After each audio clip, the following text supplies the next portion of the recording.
Hello viewers, তোমরা কেমন আছো? আশা করি ভালো আছো। আজকে আমি তোমাদের সাথে আলোচনা করব পাবলো নেরুদার লেখা tonight I can write. এই পুরো কবিতাটি লাইন বাই লাইন বাংলা মানে সহ। দেখো, কবিতা কিন্তু যে যেভাবে খুশি তার পরিপ্রেক্ষিতে কিন্তু ব্যাখ্যা করতে পারে। তো তোমাদের যেটা মনে হবে তোমরা সেটাও বুঝতে পারো, বা আমার যেটা মনে হয়েছে আমি সেটা বলতে পারি। তো যে যেভাবে খুশি কিন্তু উপস্থাপনা দিতে পারে কবিতার। তো দেখো, আমি এটা লাইন বাই লাইন তোমাদের পুরো বাংলা বলে দেবো। তো চলো ভিডিওটা শুরু করা যাক। প্রথমেই দেখো আমি বলে দিই এটা কবে লেখা হয়েছিল এবং কবে এটা পাবলিশ করা হয়েছিল আর এর মেন থিম কি। দেখো, পাবলিশড হয়েছিল 1924 আর লেখা হয়েছিল 1923। আর মেন থিম হচ্ছে মেমোরি অফ লস্ট লাভ, মানে হারানো ভালোবাসা, আর লাভ অ্যান্ড প্যাশন।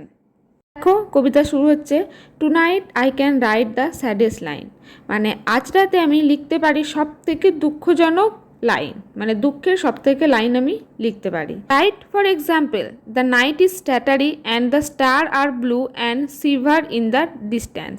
মানে কি লিখতে পারি, যেমন ধরো রাত্রি যেন চূর্ণ বিচ্ছিন্ন হয়ে ছড়িয়ে আছে আর নীল তারাগুলো যেন আকাশে দূরে জল করে কাঁপছে। Night wind revolves in the sky and sing, মানে রাতের যেন বাতাস আকাশের মধ্যে ঘুরপাক খাচ্ছে এবং গান গাইছে। Tonight I can write the saddest line, আজ রাতে আমি সব থেকে দুঃখের লাইন লিখতে পারি। আই লাভড হার, আমি তাকে ভালোবাসতাম।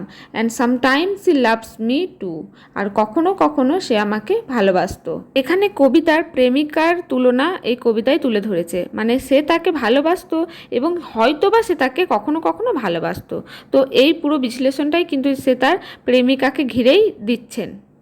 তারপর দেখো, through nights like this one I held her in my arms, মানে আমি তার বাহুর দ্বারা সেই রাতের মধ্যে তাকে আঁকড়ে ধরলাম। I kissed her again and again under the endless sky, আমি তাকে চুম্বন করলাম, বারে বারে চুম্বন করলাম সেই খোলাময় আকাশকে সাক্ষী রেখে।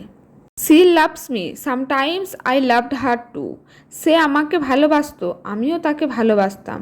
How could one not have loved her great still eye, কে কিভাবে তার সেই চোখের দৃষ্টিকে উপেক্ষা করে না ভালোবেসে থাকতে পারে।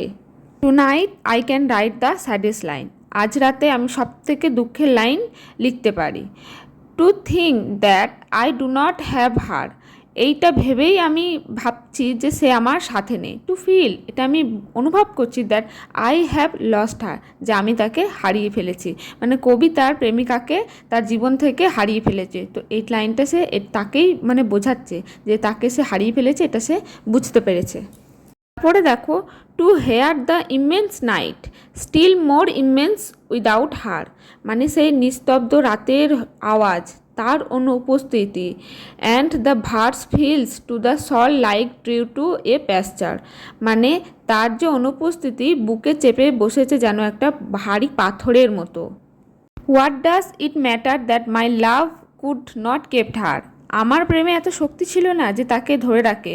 The night is starry and she is not with me, কিন্তু সেই রাতের যে চূর্ণ বিচ্ছিন্নতা সেই সব একই আছে, কিন্তু সে আমার সাথে নেই। This is all in the distance someone is singing, দেখো এই সব কিছুই আছে এবং একজন কেউ যেন দূরে গান গাইছে। ইন দ্য ডিস্ট্যান্স, দূরে, বহু দূরে। My soul is not satisfied that it has lost her, কিন্তু আমার আত্মা যেন শান্তি পাচ্ছে না এটা ভেবেই যে সে আমার সাথে নেই। My sight tries to find her as though to bring her closer, মানে আমার দৃষ্টি তাকে একদম উন্মত্তের মতো খোঁজে চারিদিকে।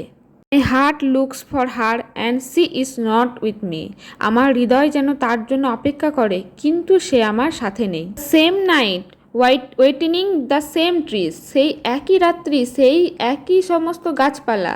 উই, কিন্তু আমরা, অফ দ্যাট টাইম, সেই সময়ের মতো। আর নো লঙ্গার দ্যাট সেম, মানে আর আগের মতো আমরা কেউ একই রকম নেই। I no longer loved her that's certain, but how I loved her, এখন আর আমি তাকে ভালোবাসি না এটা নিশ্চিন্ত, কিন্তু কি তীব্রভাবেই না তাকে ভালোবাসতাম। মাই voice tries to find the wind, আমার সেই কান্নাজড়িত কণ্ঠ যেন খোঁজে সেই বাতাসটাকে। টু টাচ হার হেয়ারিং, যেন তার কানের মধ্যে ভেসে ভেসে গিয়ে পৌঁছায়। অ্যানাদার্স অন্য আর একজনের, সি উইল বি অ্যানাদার্স মানে সে এখন অন্য আর একজনের। অ্যাজ সি ওয়াজ বিফোর মাই কিস্ট যেভাবে সে রাত্রির উষ্ণ চুম্বন যেন আমার মতোই অতীত, সেও এখন আমার জীবনে অতীত। হার ভয়েস, হার ব্রাইট বডি, হার ইনফিনিট আইস মানে তার কণ্ঠস্বর, তার সেই উজ্জ্বল শরীর এবং তার তীক্ষ্ণ যে চোখ, সব কিছুই এখন আমার কাছে অতীত। I no longer loved her আমি তাকে আর ভালোবাসি না। দ্যাট সার্টেন এটা কিন্তু নিশ্চিন্ত। But maybe I loved her নাকি এখনও তাকে ভালোবাসি। লাভ ইজ সো শর্ট ভালোবাসা হচ্ছে ছোট্ট ক্ষুদ্র জিনিস। ফরগেটিং ইজ সো লং আর ভুলে যাওয়া হচ্ছে দীর্ঘমেয়াদী সময়। এই লাইনটা খুবই গুরুত্বপূর্ণ। দেখো, লাভ ইজ সো শর্ট মানে ভালোবাসা খুবই ক্ষুদ্র, ফরগেটিং ইজ সো লং মানে ভুলে যাওয়া হচ্ছে অতই কঠিন। মানে ভালোবাসা সহজ কিন্তু ভুলে যাওয়া হচ্ছে খুবই কঠিন, যেটা এই কবির সাথে হয়েছে তার প্রেমিকাকে নিয়ে। was through night like this one I held her in my arms কারণ এই মধ্যরাত্রির মতোই আমি তাকে আমার বাহু দ্বারা জড়িয়ে ধরেছিলাম। My soul is not satisfied that it has lost her আমার আত্মা এখনও স্যাটিসফাইড নয় এটা ভেবেই যে সে আর আমার সাথে নেই, তাকে আমি হারিয়ে ফেলেছি। Through this be the last pain that she makes me suffer এটাই হচ্ছে সেই শেষ যন্ত্রণা যেটা সে আমাকে দিয়েছে। কারণ তার সাথে তো, কবির সাথে তো তার আর কোনো যোগাযোগ নেই, সে তাকে হারিয়ে ফেলেছে, তাই এটাই তার শেষ যন্ত্রণা। And this the last verse that I wrote for her আর এটাই হচ্ছে শেষ লাইন যেটা আমি তার জন্য লিখেছি। দেখো, এইভাবেই কিন্তু পাবলো নেরুদা এই কবিতাটি শেষ করছেন। তিনি এই কবিতাটি তার প্রেমিকাকে উদ্দেশ্য করেই কিন্তু লিখেছেন, যেহেতু তার সাথে আর তার কোনো যোগাযোগ নেই, সে তাকে হারিয়ে ফেলেছে, সে এখন অন্যজনের। তো তাকে উদ্দেশ্য করেই কিন্তু সে তার বেদনাময়ক যে যন্ত্রণা, তাকে ভালোবেসে বা তার তখনকার অনুভূতি, সেই সব মিলিয়ে তিনি এই কবিতাটি কিন্তু লিখেছিলেন। তো ভিডিওটা এই পর্যন্তই। যদি ভিডিও ভালো লাগে একটি লাইক করে দিও, আর এরকম আরও অন্য কোনো টপিক চাইলে আমাকে কমেন্ট সেকশানে জানিও।